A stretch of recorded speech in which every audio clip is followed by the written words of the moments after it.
तू 25 आमदार आमचे पाडून दाखव, तुझे 100 आमदार जर आम्ही नाही घरी बसवले नाही पंडित मुख्यमंत्री महोदय म्हणलं मी तुमचे 25 आमदार पाडून टाकेल मला तुमचे 29 ला बघू आता. थांबा थांबा थांबा 29 ला थांबा की सांगतो थांबा.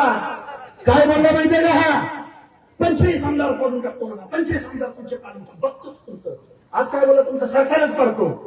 कोण बोल तू आहे कोण तू? अरे 25 आमदार तू काढतोय का?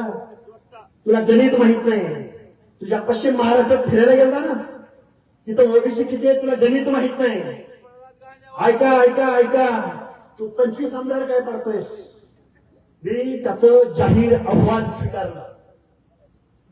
तू 25 आमदार आमचे पाडून दाखव, तुझे 100 आमदार जर आम्ही नाही घरी बसवले नाही.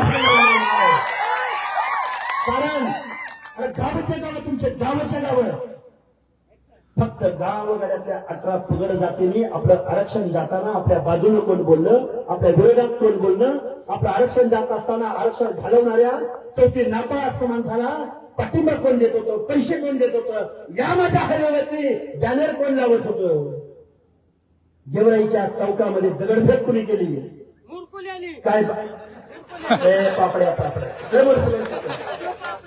आहे का नाही?